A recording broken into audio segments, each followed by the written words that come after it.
Well, I have great news for you, Caleb, because this is actually a special episode. Oh, 80% of podcasts fail before they hit 20 episodes. So this episode right here marks us getting over the bell curve, and we have reached elite podcaster status because this is episode 21. And what that means is we've successfully completed 20 episodes. hell yes. Well, it's been an exciting journey. Can't wait to continue it. Wow, we really made it. Made it right Dude, here, and we made it, twin.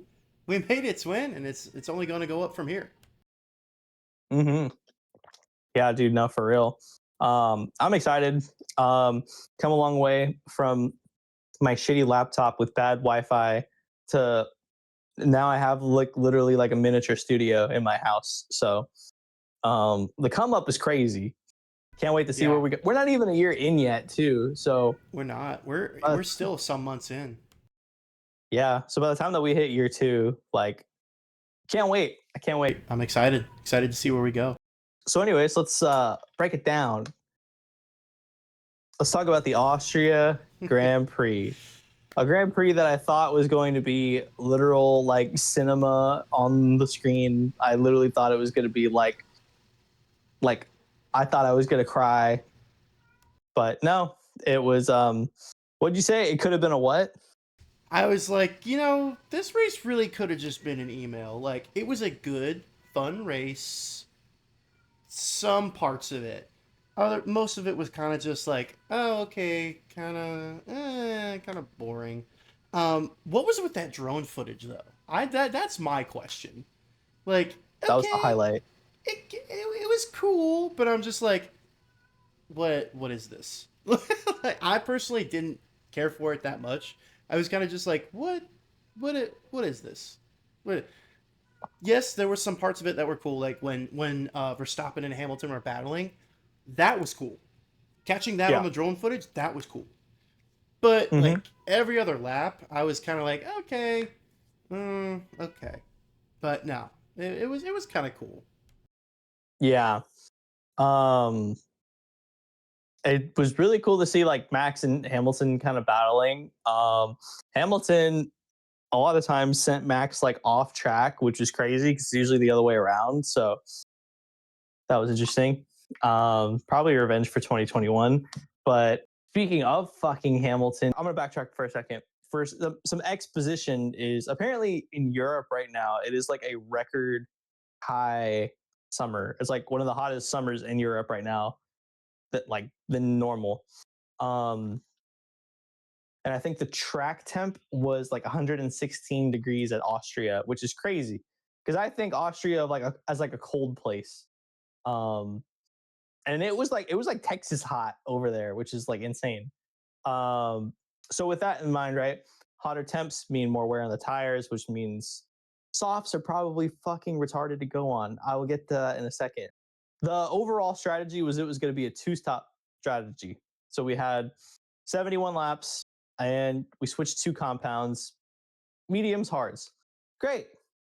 Everybody's on the same page, right? Right? Nope, No. nope, No. Fuck no. nope. So tell me why. I feel like it's both Hamilton and Ferrari's fault on this one. I feel like they're both stupid for this because I don't know what either of them were thinking. Well, most drivers did two stops. Some of them pitted a third time because there was a virtual safety car because Carlos Sainz's engine blew up. Um, Hamilton got it through his thick fucking skull to pit four times when you just didn't need to.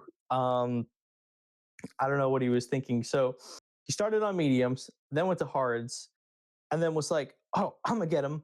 I'm gonna get him on softs." That's three. That we're on three stops already. Three stops. So approximately by the time that you enter the pits versus the time you leave the pits, that's about 20 seconds that you're eating up. That's extremely valuable time that you need to like plan for accordingly as a team when you're going to go in and come out. And 20, 40, 60, 80 seconds of just pit stop on Hamilton's part. And like I said, at one point he switched to like the soft compound, and I don't know why he did that. And I think he started second or third place. No, third place. He started third place. I don't know where he finished. I think like fifth or sixth or something. Yeah, he finished P5. P5. Fucking ridiculous, man. Everybody after Spain was like, oh, he's so back. Lewis is so back. I can't believe you guys were doubting Lewis, man. He was so back. The king never left. He's here. He's here, man. He's here, bro. No, fuck no. It's got to be different this time. Yeah, for real. The Ferrari hat rage is so real, dude. It's so real. Why? I had hopes. I had hopes this season. I had hopes. Yeah. Ferrari disaster class back at it again. Back at it again. There was even a clip too where amidst the 20,000 pit stops that they did, I'm surprised they didn't pit for inters while they were at it. Hamilton had like just missed the pits. And it's true. It's true. It's like, what are we doing? We went through all three compounds. It didn't. You know what? I'm surprised. I'm surprised about that too. Yeah, no, seriously. Hamilton at one point had like, it was right when the VSC got deployed, I think, but he passed the pit entry and like made it round, and he was like a turn away from the pits, like he passed it, and then his race engineer was like, okay, box. He's like, you should have told me that earlier. He's like, oh, we tried. Yeah, he's like, oh, you should have said that earlier. Well, we tried. Like, we tried. Okay. We tried? Okay. I'm sorry, this is the pinnacle? The pinnacle of motorsport? What? Also, Liam Lawson kind of pulled a Ricky Bobby. It was like, I'm on fire, and there was no fire to be seen. Yeah. And then he still kept racing and finished the race. And like, what was that about? I don't understand what that was about. He's like, I'm on fire, guys. I'm on fire. That's what being on V-carb does to you. It makes you schizo. You stay in that shit long enough. The V-carb effect. Just the V-carb effect for real. Just complete schizo. Yeah, that was really weird. That was I didn't know what was going on that one, because you literally looked at his car and it was fine. Like no signs of fire at all. Not even smoke. Just nothing. No fire in the brakes. No smoke anywhere. Even so, the broadcasters were like theorizing, like maybe he smelled smoke, or maybe, but it was just dropped after that. Nobody ever explained it. Yeah, didn't elaborate. Continued on. Made no fucking sense. It's granted, the people that were on fire like immediately was Cadillac, both of them. Yeah, they just exploded. What a fucking joke, dude. Cadillac doing Cadillac things. Oh look, another race they didn't finish. Oh wow, the sky's blue. Breaking news: fork found in kitchen. Yes, the floor here is made of floor. Yeah, literally, dude. Oh my god. So apparently, like, this was their first upgrade package that they brought too, and I know. Yeah, I know. Upgrade, more like downgrade. Dude, no, it's horrible too, because like the entire weekend, like I was keeping up with the practices and stuff when I could. Every session, they fucking just did not finish. They broke down every single time, or they were stopped on track every single time. Cadillac was. So, you know, there was like a vague glimmer of hope. I'm like, maybe they'll just get their shit together for the race. No. And then didn't even make it. Stop. Just insert the clip of me from last year. No, Cadillac's got it this year. They've got the constructors this year. This is my knowledge, guys. This is my facts. So literally, like they had the entire this whole time to actually work on their car, whereas the other teams didn't have this time. I guess, bro. I feel This like is why that. Cadillac's gonna win the constructors. Tell me to bring me my money. I didn't forget about that bet, boy. I feel like that Drewski clip where he's got the wine and he just throws it at the wall. He's like, "Shit!" That's how I feel. Dude, I don't blame you. I'd feel that way too if I made the bet that Cadillac was gonna win constructors. Holy fuck, you got that ass backwards. You'd be lucky if they finished constructors at all. I mean, Finish as a constructor. they have no points across the board for constructors or drivers. They have no points. That's fucking awful. That's fucking awful, dude. Yeah. Put me in the car. No, you know what? I don't even think it's a driver issue. It's the car. It's not a driver issue. Valtteri and Checo are fucking good drivers. Like they're like solid upper mid pack drivers. It's all car. It's It's the car. Like they're making America look bad. They're making us look like fucking idiots. I know, dude. First it was Haas. At least Haas is a mid-pack team. But Cadillac is just consistently backmarker, and it's so sad because we thought Caddy was really gonna redeem the Americans. Be like, nah, we're gonna be like upper mid-pack. Let's go. We're gonna beat Haas. It's gonna be great. Like Haas, the American team, and Cadillac, the cooler American team. No, No. just no. And I'm guilty of the delusion from last year too, because I was really betting on Williams. That was like my top pick. I was like, Williams, James Vowles, he's gonna fucking bring it. Williams is gonna just keep going up from here. We fucking got it, guys. I'm a Williams fan. Dude, Carlos Sainz, James Vowles, this shit's unbeatable, son. And they got the Mercedes engine. Fuck yeah. No. And then Carlos Sainz proceeded to blow up in today's race. Why is it when something happens, it's always you three? Cadillac, Williams, and Aston Martin. Cadillac, Williams, Aston Martin. Also, another thing about Aston Martin, right? Lance Stroll, yet again, did not finish a race. When's the last time he actually finished a race? You know, I don't actually even pay attention to Lance to know. Because I see him consistently, it's always either out or like very last. But most of the time it's out. I still don't know when the last time he finished a race was. Probably 2025 at this point. Like half joking, but also half like serious. I'm like, dude, he might have actually not finished a race since last year. It was because these new regs, the nerve damage Aston Martin. I don't think so. I don't think that's happening. Yeah, I mean, he probably finished like Australia 2025, and that was it. Dude, yeah, no, but it's rough. Dude, just today in Austria, Fernando Alonso, by the end of the race, he was like a minute behind. He was like getting lapped. Oh no. Speaking of which, he might be retiring, like for real. Yeah, we said that last episode. But like, did you get more information on that? Like, did something else come out saying like he actually like is really gonna retire? He got pressed about it, and he basically told the press that like he's gonna make his decision during the summer break. That's when he's gonna sit with himself and like talk to people and see what he wants to do. Yeah, but it doesn't look like he wants to leave motorsport. He just might, if he does leave, just leave F1 because of the regs. Because Aston Martin's treating him like, well, the car is treating him like garbage. Dude. No, and the problem is too, he's like such an Aston Glazer. Like I've seen some of his like quotes from like when he gets like interviewed, and he's literally like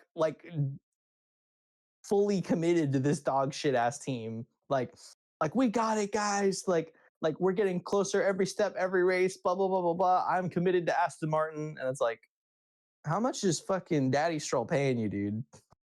Honestly, like he must be shoveling out a buttload of money to have him just like consistently glaze Aston Martin, because we all know Aston Martin is just a shitty team, you know. And it sucks to say, because you know Fernando Alonso he deserves like a better team, right? Lance Stroll, he can go fuck himself. Fernando Alonso deserves to be part of a better team where he can actually perform the way he wants to perform. But he just got stuck with Aston Martin, and it's so sad to see. Yeah, and he's fully committed to them too. It's like a toxic relationship at this point. It's like Leclerc with Ferrari. He's fully committed to Ferrari. And granted, Ferrari has been like a front runner team this season. They're pretty consistently, but they're back of the front runners. And these last couple races, Leclerc has been slipping, and it's not really due to his not any fault of his own. Um, I'm honestly not sure what it is at this point. Because I had high hopes for this race. I did, and we even said it last episode. We were like, okay, this could really be a toss up between Mercedes and Ferrari. They're actually doing kind of good this season. There's got plenty of corners, but plenty of straights. And Ferrari does better in the corners, but Mercedes does better in the straights. So it's really a toss up. No, no, no. Dude, they just fell back, and it was so sad to see. I don't know if you saw my story, but after George got pole in qualifying, they do this every like qualifying, but they do a ghost car of like the fastest like car whoever got pole. They do like them as a ghost car versus like somebody else who like performs slightly like worse. So I think it was Charles's Ferrari against the ghost car of George Russell, and is downright. Did you see it? Did you see like my repost of that? Okay, well, it's just downright disgusting. The Ferrari hits turn one. You don't see the ghost yet. They're going down that straight, and then you just slowly see the ghost kind of like inch forward. Then by like turn two, you literally, it's like a rocket ship. The fucking ghost of George Russell just fucking like, by the end of the lap, George is easily like a full second ahead of Charles. It's like disgusting, like visibly a full second ahead. It's like, what the fuck? And people were like, Ain't no way. people online were swearing. They're like, oh, Mercedes is gonna get their compression ratio trick. They're gonna get it removed, and then Ferrari can come on top, or Red Bull or McLaren. And it's like, buddy, I was one of them. I don't. I was one of them. I said that shit. I was like, hey, Yeah, once the compression ratio gets removed, it's go time. Let's go. My boys got it.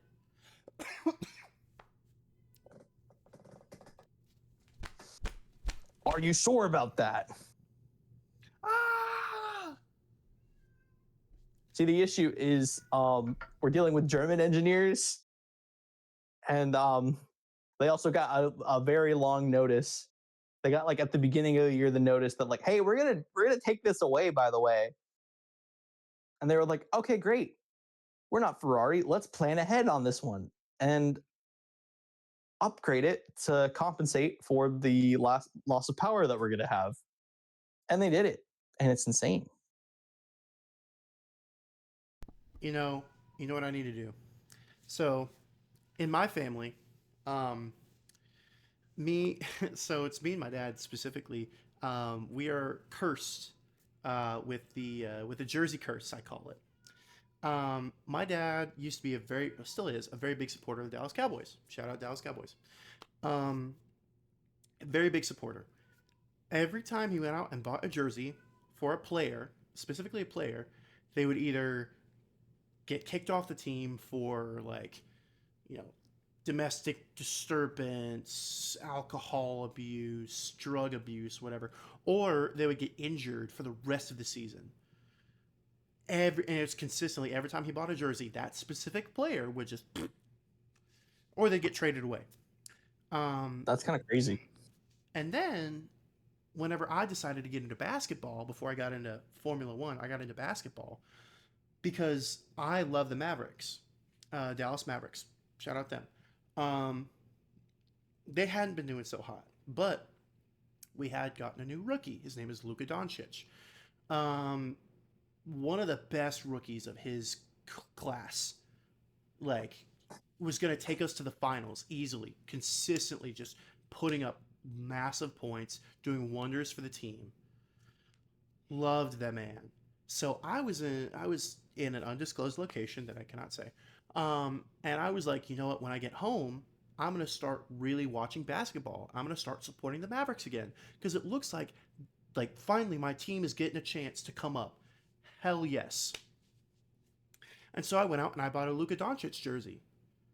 And I was like, I can't wait. I can't wait. I start wearing it. I'm like, yes, let's go, boys. Like, the season's going to start before I get home. So I'm going to start watching it here and then I'm going to continue it when I get home. The next fucking day. Oh, yeah, Luka Doncic got traded to the Lakers for a first round draft pick in 2029 and then a couple other players. And ever since then, the Mavs have just been stinking this season. That's crazy.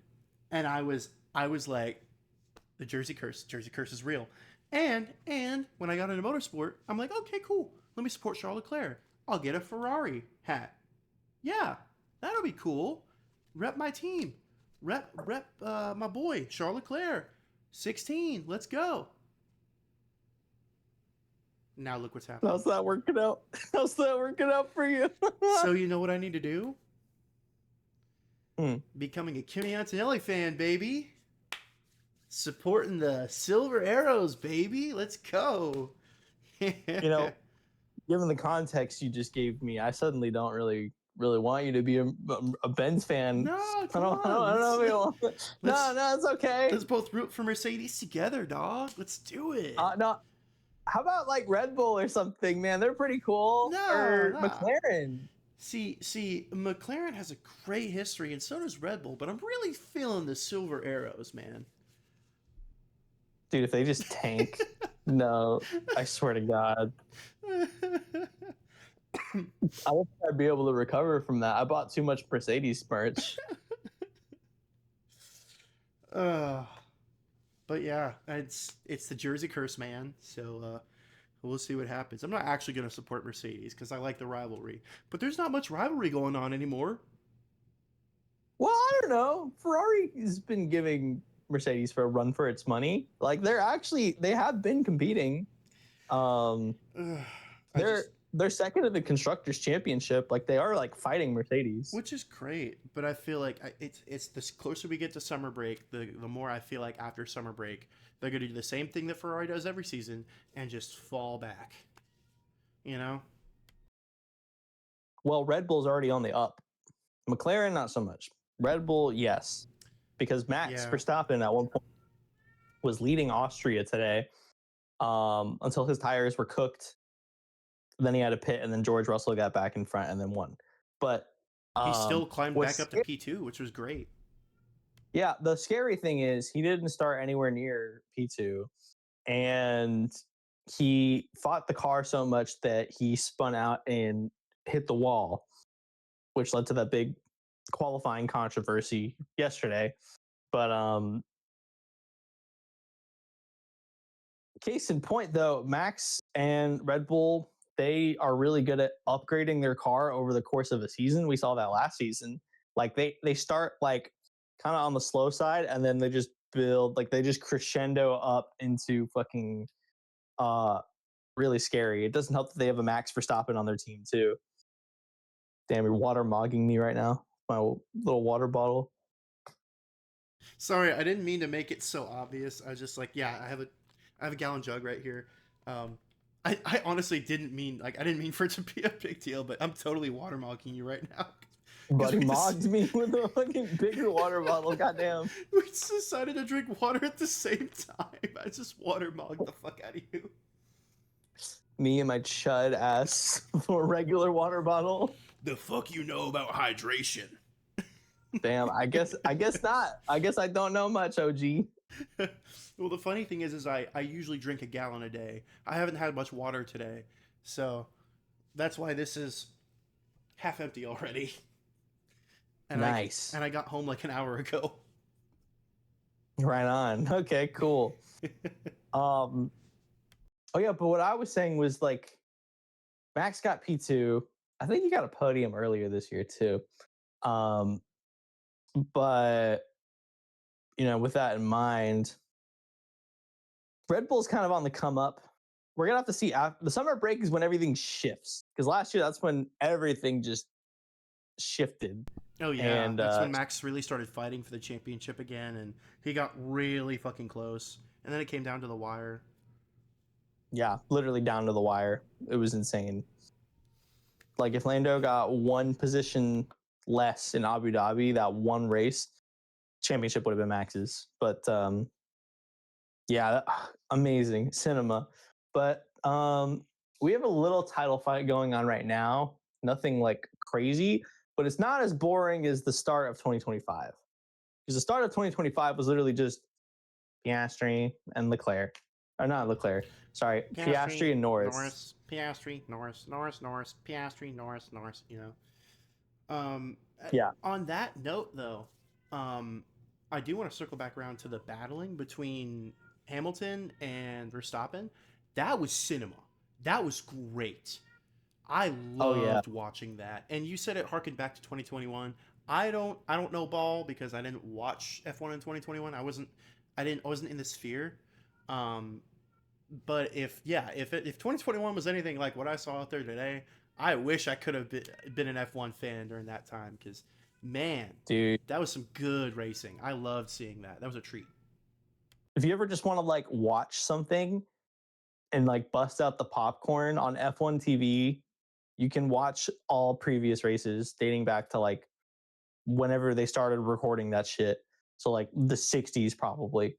Um so you can watch 2021 and I've watched some of the footage of like, the 2021 season and it's like what we saw in Austria was like the free sample version of like what the entire fucking season of 2021 was.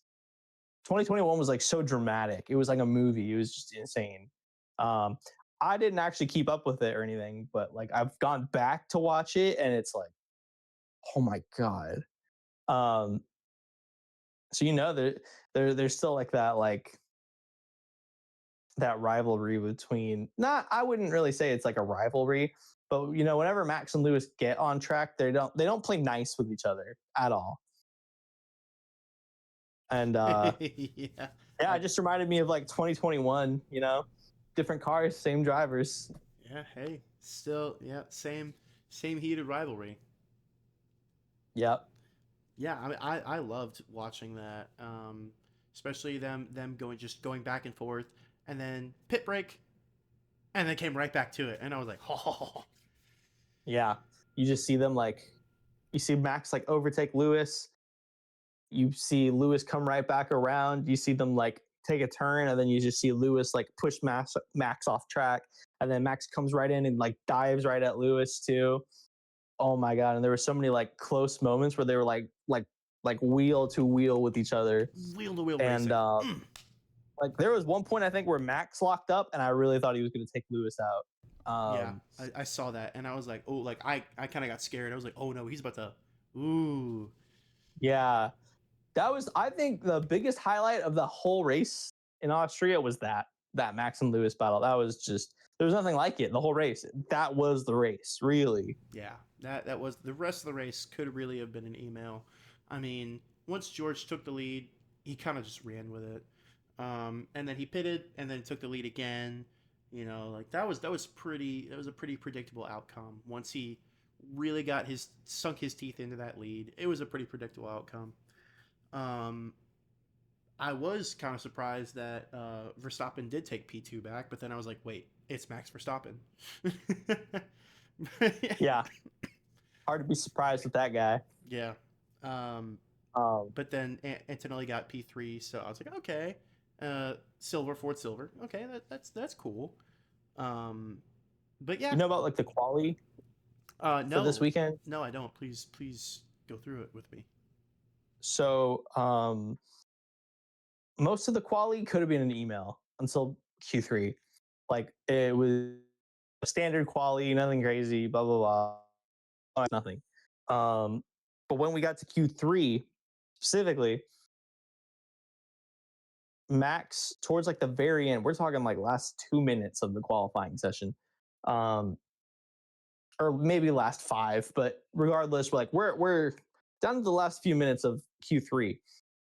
Max takes the second to last turn, um, and the car was just like unstable in the turn, so it like snapped at him, and he basically like skidded and hit the wall, and that caused a yellow flag. And I think at one point it was a single yellow the whole time. But Kimi was on a hot lap. Max did that. Kimi was like approaching that pretty much. Once he saw the yellow flag, though, he misinterpreted it as a yellow flag, like a double yellow flag, I mean. And a yellow flag means slow down, but a double yellow means like abort like the lap, like slow down, like come to a crawl, basically. So Kimi misinterpreted that, but he was on a really hot lap and he was doing pretty good up until that point.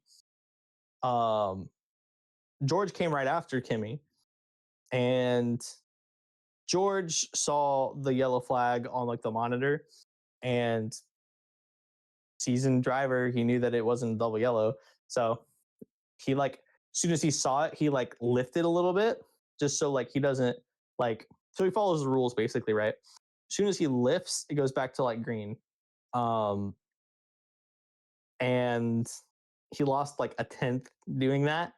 And he finished his lap. And I mean, keyboard warriors all over the place were like going crazy over it. But they think he was cheating, but or like the FIA favored him. But I don't think so. I think it's just it's just luck. You just got lucky. George got lucky there. Yeah. I'm not afraid to admit it, and I'm a fan. But that's like just pure luck. But Kimi beat himself up like because he thought it was a double yellow and aborted this hot lap. So that placed him, I think, like P4 or 6 or 5 or something. I don't know, somewhere around there. Okay. Which brings us to the race. And if you notice, especially like at the beginning of the race, Kimi kept going like off track, like constantly. And like I saw him lock up. I saw him like go over the track limits a couple times, and like just well over that shit. And dude, I think he got in his own head because I think like he's like, okay, I fucked up the quali. I didn't get pole position. Now I need to like drive like faster and harder to make up for it. It's like a psychological thing, right? And yeah, for sure. That race, at least as far as I saw, I wasn't keeping up with like his POV too much, just what I saw on like the main broadcast. But every time I saw him, he was just over driving the car. That's what that was. Like he was just like just going too hard at it and just like driving past like the limit. Yeah. And okay. Yeah, dude. So there's already Kimi gets in his head a lot too. That's the thing with Kimi. He's young and he's new still, so it makes sense. But yeah, he's literally the youngest driver on the grid. Possibly. No, I think it's Arvid now. Oh yeah, it is Arvid. Last year he was the youngest driver on the grid, but still, he's still what 19, like. Yeah, he's 19. Yeah. Yeah. And I was just gonna say that like for him to be like leading the championship fight is kind of insane because like he still makes rookie mistakes like the flag misinterpretation and then overdriving the car.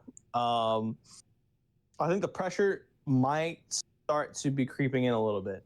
Even if like publicly he's been saying like, nah, I don't feel the pressure. Like it's fine. I'm just having fun. It's like, come on. Yeah, come on. Yeah, I have been noticing that too. It does seem like that pressure is kind of creeping in slowly but surely.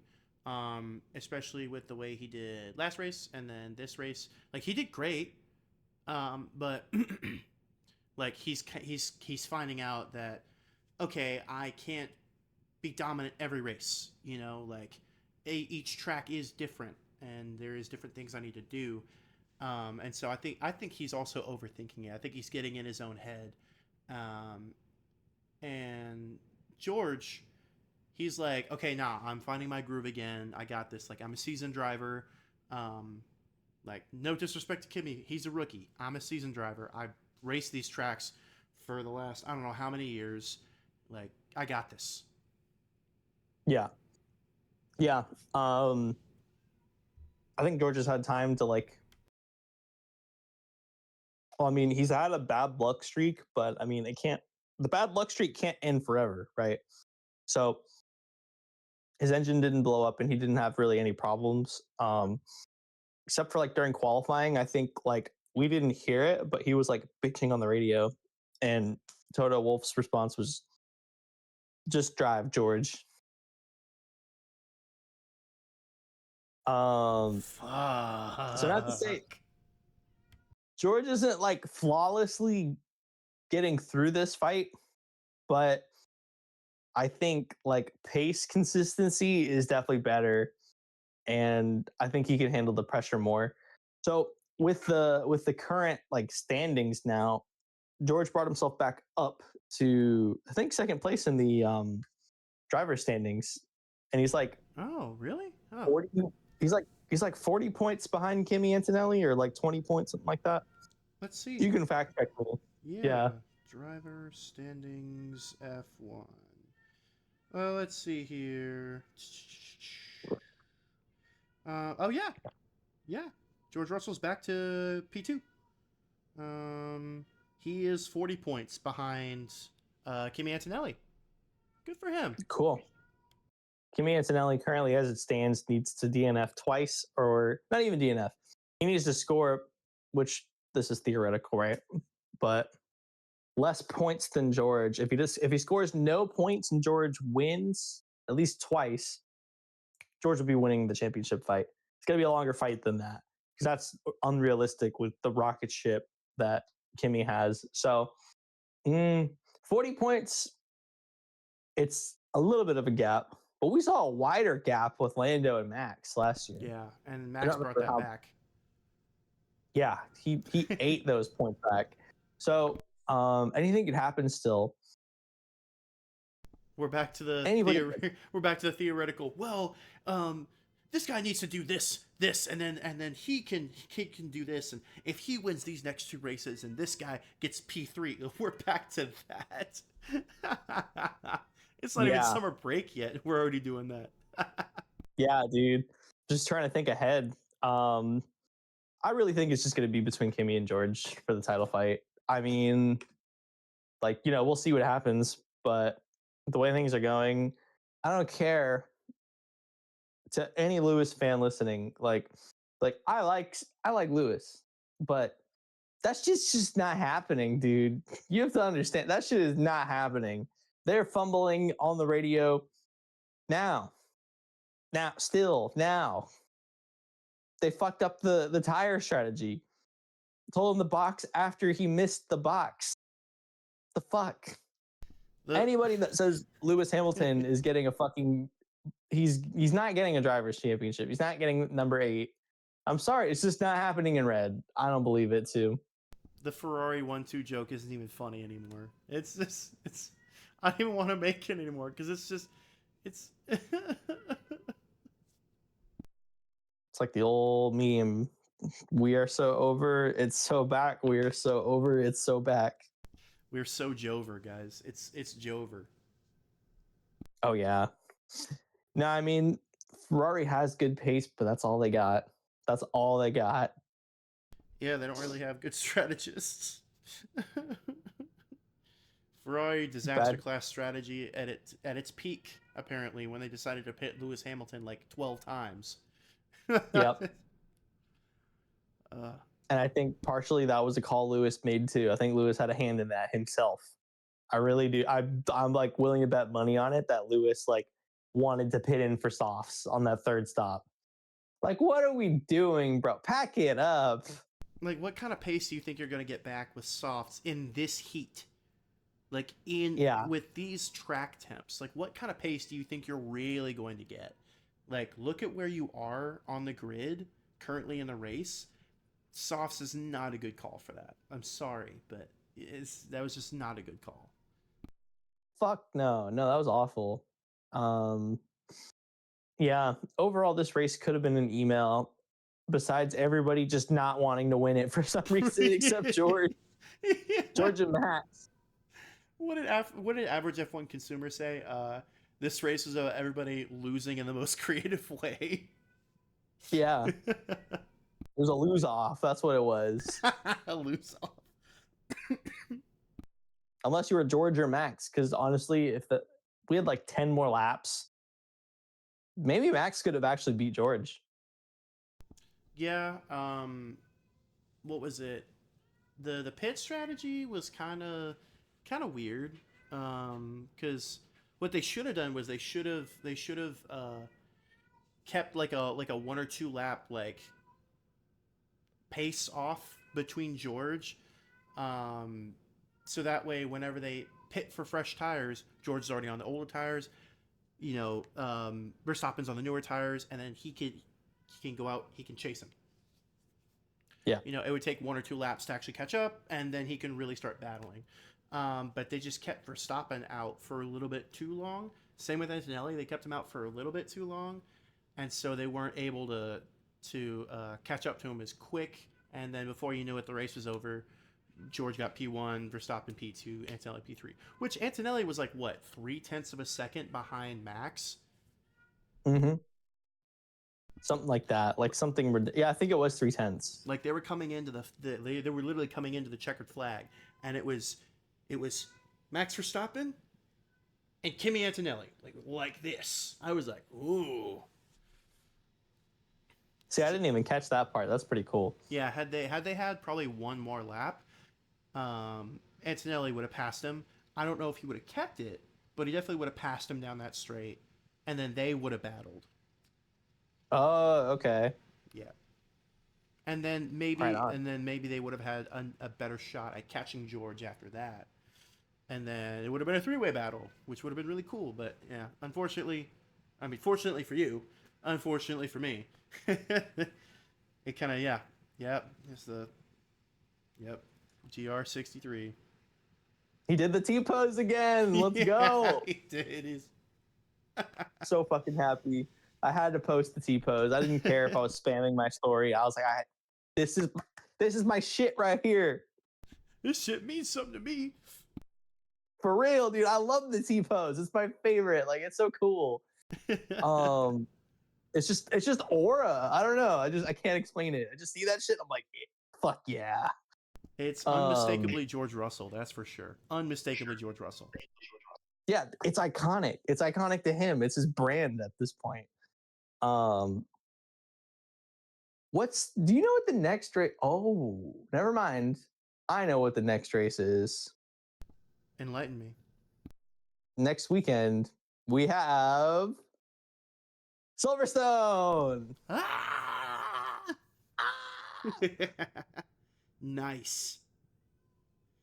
I'm excited. I have my British flag still, my little British flag. And this Mercedes jacket I got, they literally did this blue collection for Silverstone. So I'm dripped out. I'm ready to go. I wonder what the livery is going to look like for Silverstone then. I wonder if it's going to be that same color blue. That'd be sick. That'd be so Ooh, cool. that would be really Blue's my cool. favorite. Blue's my favorite color, so I'd go crazy. Nice. I'm still going to be hoping the Ferrari red.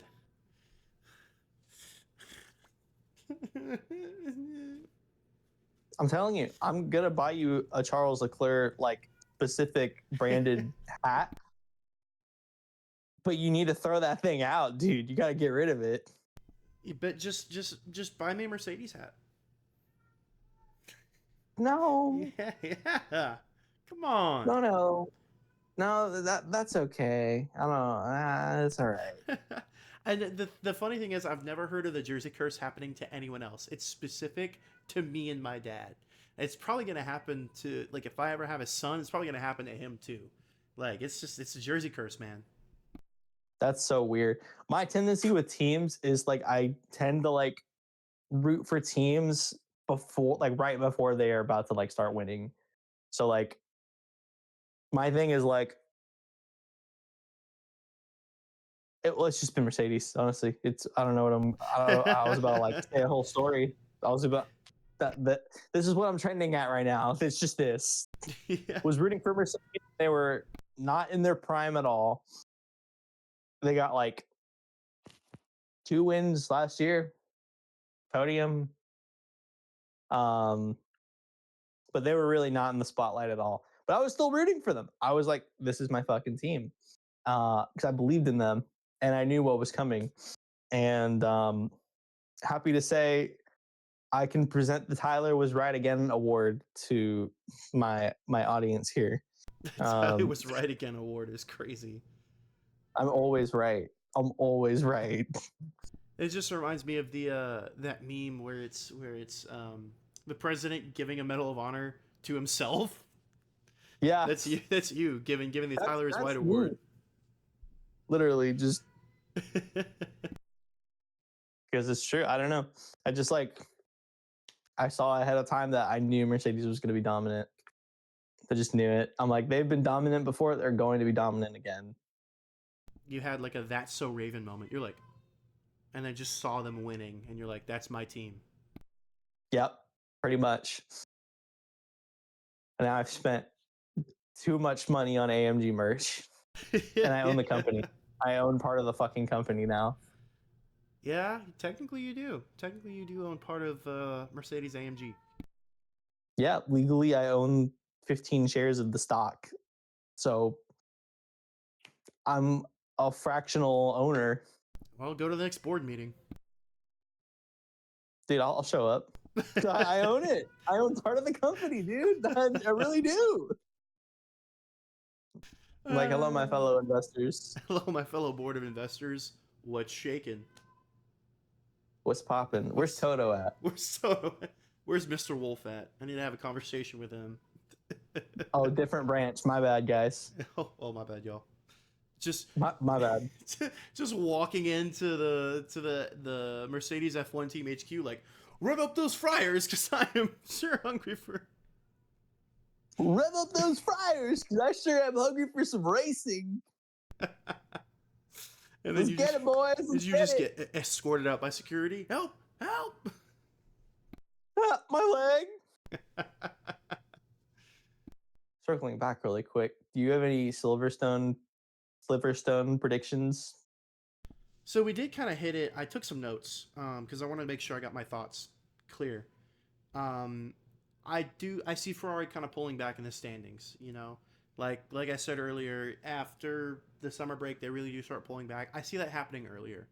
I see them kind of pulling back in the standings. I see Verstappen starting to get his groove back, so he could really be a contender for the rest of the season.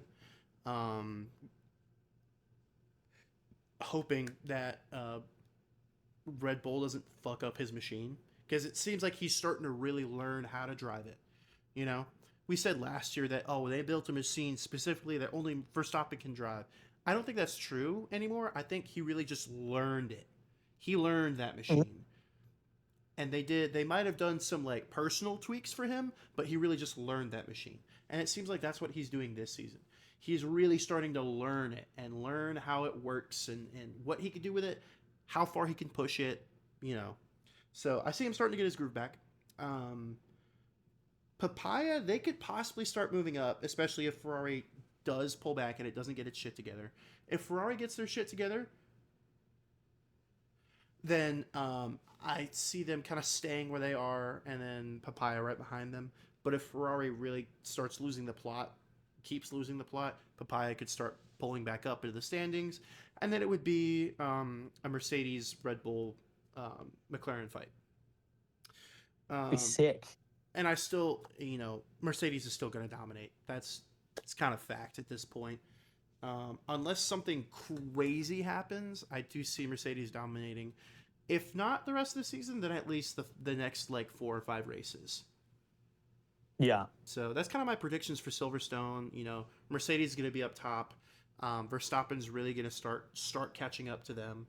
And if Ferrari doesn't get its shit together, Papaya is going to start moving up, and then Ferrari is going to be the back of the back of the front runners again. Yeah. I want to touch on McLaren actually. Now that you mentioned them, Lando Norris just came off of winning a fucking championship, dude, and Oscar was literally fighting him for a championship, and they are, like you said, the back of the front runners. Like, consistently, they're just behind. Like, I don't even remember the last time they got a podium. Was it 2 races ago? Maybe 2 races ago. I know that wasn't even. I know Lando got a podium recently. Yeah, he did. He got Yeah, like P3 or P2. I think it was P2. He got a podium recently. I remember that. Yeah. I think McLaren started a little bit stronger at the beginning of the season, but they've kind of been waning off.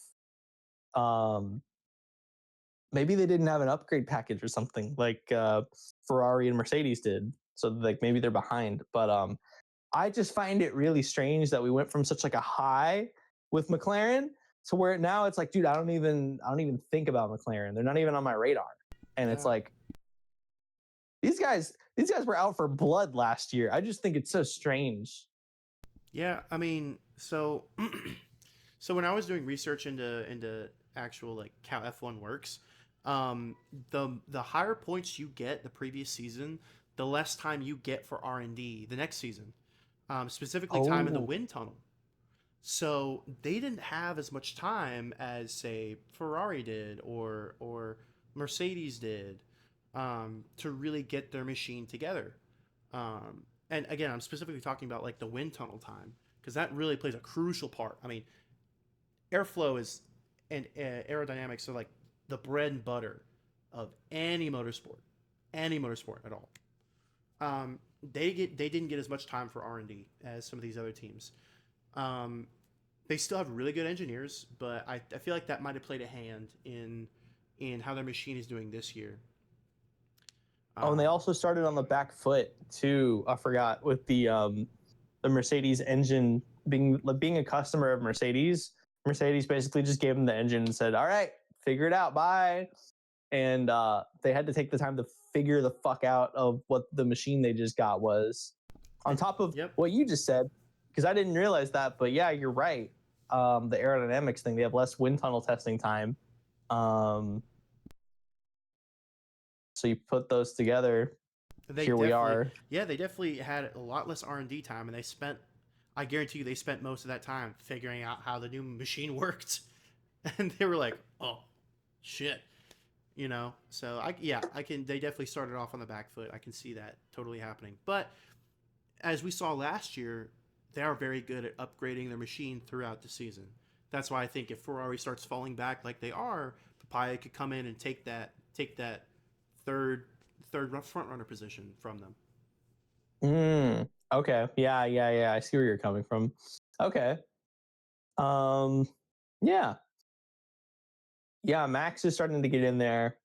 Lewis got a win. Um, something tells me we might see another Lewis win sprinkled into the season. I don't know. Too early to say. Um, Mercedes dominance, no need to mention that too much. But what I'm more interested in, because I'm so confident in them, like just staying on top, it's either going to be George or Kimmy. Um, but I'm really interested to see how Lewis performs and how Max performs at Silverstone. And I kind of just want to see where that goes because one race is one thing, but prove to me it's not a fluke in two races. I want to see like where both their paces are because Max got P2. Lewis won a race just now, last race. This race, Max has P2. Um, Well, so where are we we both headed? said that Lewis win was kind of luck. That's true. Yeah. That's a Yep. good reminder. That's true though too. That was luck. That was just fucking taking advantage of a bad situation. That's what Lewis did. He literally got so fucking lucky with that goddamn safety car and just happened to be there at the pits. So, But he you does know have what? good Maybe pace you're this right. year. He does have good pace this year, though. I will concede that for you. He does have good pace this year. Um, Yeah.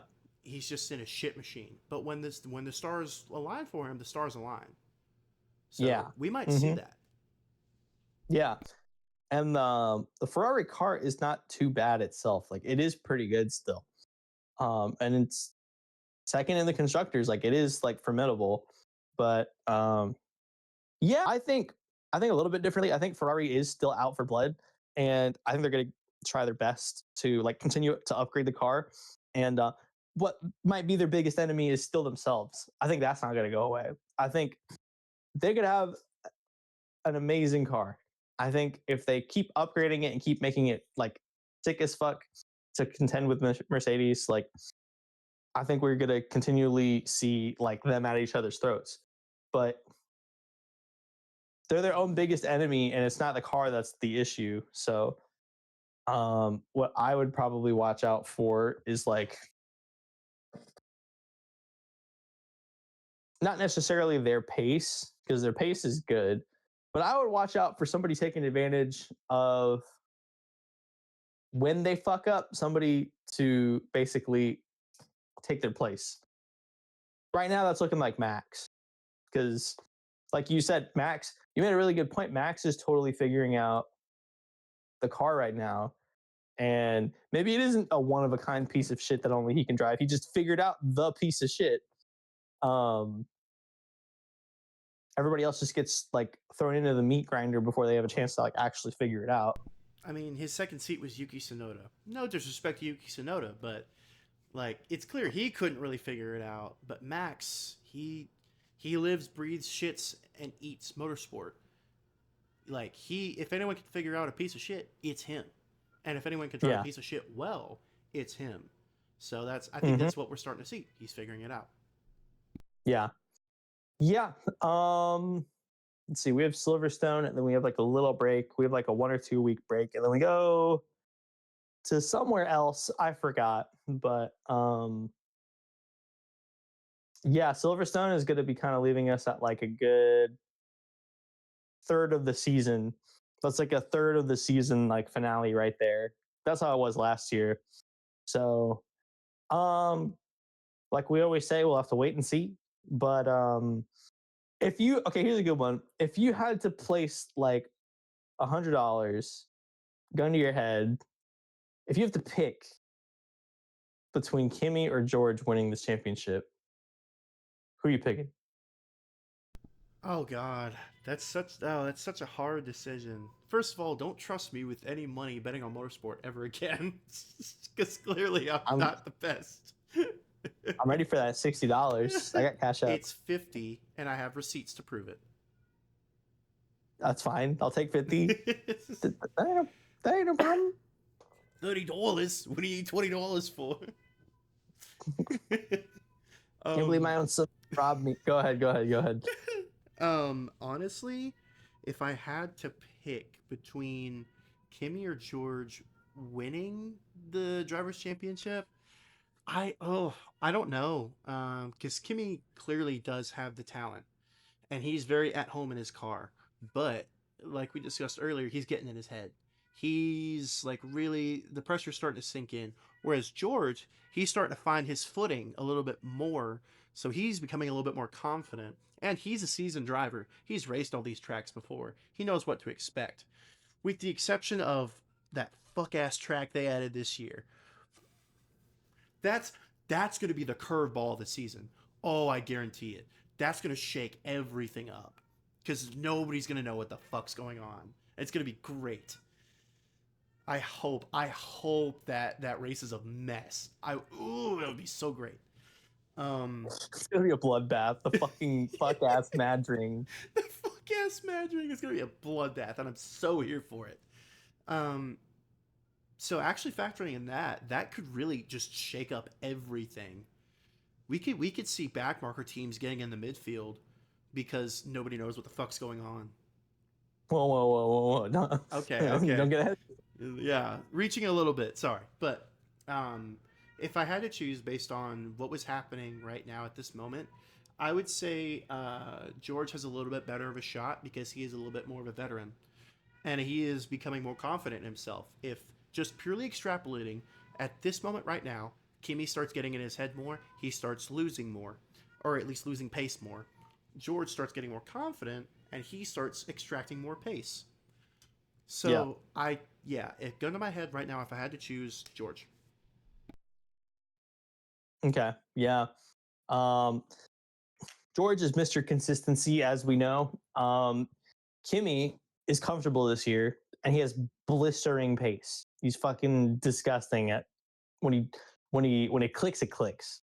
Um, it's really hard for me to say right now because Kimmy is leading, but for how long can he hold that lead? I don't know.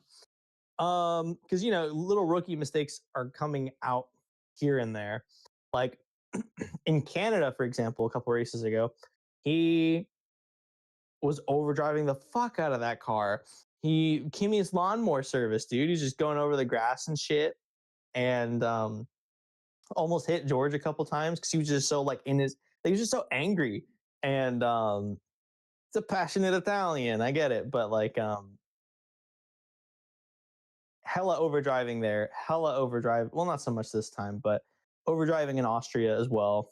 Um, and then in that qualifying session, thinking that the single yellow was a double yellow. Like that's another mistake that he made. It's rookie mistakes just here and there, and that gap's been closing.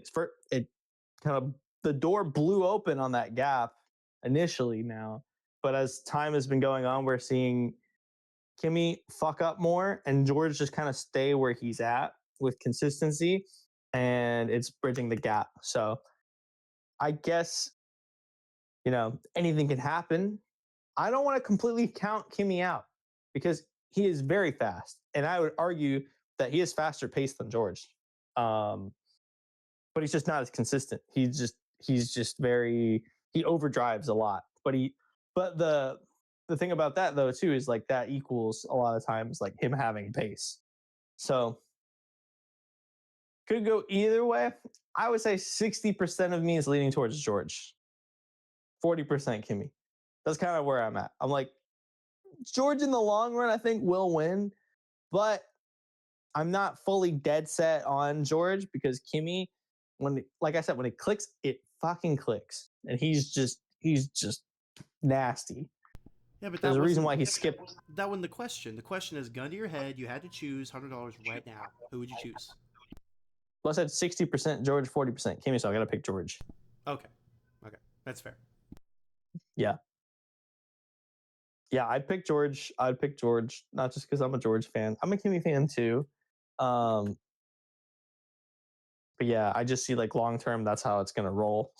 But we'll see. Kimi's still leading the championship, so Yeah. George's engine blows up again and again and again. Well, Kimi wins. Who knows? Yeah. That's the great thing about F1. You can just never fucking predict what happens. Yeah, I mean he's got a 40-point lead on George Russell, and like harkening back to your consistency thing, like yes, good pace is great, but if you keep making small mistakes, those small mistakes add up. They add up to something big. Mm-hmm. George doesn't really make these mistakes because he's not a rookie, so like you said, it's closing that gap. Consistency is key, and that's just in life. In anything you do, consistency is key. So if he keeps making these small rookie mistakes, eventually George is going to pass him. And yeah, Kimi might, because of his pace, might take it back a little bit, but then he's going to keep making those mistakes, and then eventually it's just going to outweigh. Yeah. Long term, it'll outweigh. Yeah, absolutely. Yeah. I'm excited. I'm excited to see where this goes. I'm excited to see the fucking Madring, dude. Fuck that track. I know. We both played it on F125, and we're like, fuck. It's just gross. There's no flow to it at all. It's like, oh, okay. I've driven go-kart tracks. I've driven literal go-kart tracks with better flow than that fucking thing. Like, it sucks. Madring sucks. It's like, okay, I could start upshifting. Yeah, I could start getting some. Stop. Turn. Wall. Wall. Yeah. It's 3 days before my birthday when they have that race, the Madring race. So it's like September 11th through the 13th. Bad timing. Happy early birthday. Yippee. Yeah, then there's no race like that next week. It's literally like 2 weeks after that. So that's my birthday present, witnessing the Madring. Hey, maybe it'll be good. I can't wait to come back to this and be like, if it was good. Like I said, it's definitely gonna shake things up, and I'm so excited for the shakeup. I'm so excited for the bloodbath, and everyone's just gonna be confused. It's gonna be great. Calm down, son. It's just one track, one race. Calm down, son. It's just a drawing. Dead ass. I don't think it's gonna like fucking explode the championship title fight and the constructor fight and make everything just shaken up. It is one race. Oh, like I said, Calm down. this season's just been kind of so like a new track that has horrible flow. Come on. I'm so excited for that. I'm not saying I'm not excited, but I am saying that it's not going to change up the entire course of history. Yeah, especially if Kimmy gets a wide enough lead on George, and George keeps consistently earning points as he is. Yeah, it's not really going to change much, but it is going to be a fun weekend, at least for me. Yeah, that'll be in September. So we got Silverstone coming up. We got some good racing coming up. I think just a couple more shitty tracks to get through. Not saying Austria is shitty. Austria was cool, but it could have been an email. Yeah. But we're in for a treat this coming weekend, so I'm very excited about that. Yeah. You have anything you want to bring up? Nope. Other than we'll see how it shakes out. Lewis and George Russell at home. Like, it's gonna be fun. And Lando, yeah. Oh yeah, and Lando. Many people forget about Lando. This season, yeah, absolutely. Yeah. But we'll see. We'll see what happens. Yeah, we'll definitely see what happens. Yeah, great. We've achieved the bell curve with this podcast. So thank you guys for tuning in. Thank you guys so much for tuning in. And if you've been listening to this podcast consistently, thank you so much. We really appreciate your support. Thank you. And I'm working still to get the Instagram unbanned. Stay with me. I'm doing what I can. You don't see it. It's in the background. Yeah. But I am working on this shit. I refuse to let Instagram go. So also, huge thank you to Static Wraps for sponsoring us. Check out Static Wraps for all your wrapping needs. Oh yeah, if it sticks, it's static. I am getting my car wrapped by them this coming month. So I will show you guys that whole process. I'll upload that to the YouTube as like its own little video. Oh yeah. But yeah, really happy for Static Wraps sponsoring us and partnering with us and being fucking cool and having a really good commitment to quality, a better commitment to quality than like 99% of the businesses I've seen. Like genuinely, like I personally know it's like a husband and wife type deal, right? Husband and wife company, and like they've explained everything to me. I've seen their shop. I've seen their whole shop, their whole like campus basically, and they've like explained everything to me, like their entire business, and I could not be happier to have them as our first partner because I'm very dedicated to quality. As you can see, I've just been trying to get better at my end of the video quality, and it was a perfect fit. So and I'm personally going to be endorsing them with my car, so I'm putting my money where my mouth is. Yeah, my car is too old and too shitty to get wrapped. It's not really worth it. I would though. That's what makes it not shitty. When you wrap it, it'll look cool. I would get it wrapped, but yeah, it's just not worth it. Not really worth it to me. When I'm gonna get a new car in like a year or two anyway. Don't say that to our fucking sponsors. Listen, when I get a new car, absolutely I'll go get it wrapped by them. But yeah, right on. Okay, well, I think that good. Thank you for bringing that up. That concludes it for real. Yeah, bye guys. We'll see you next weekend for a Silverstone debrief. Thank you guys so much for tuning in.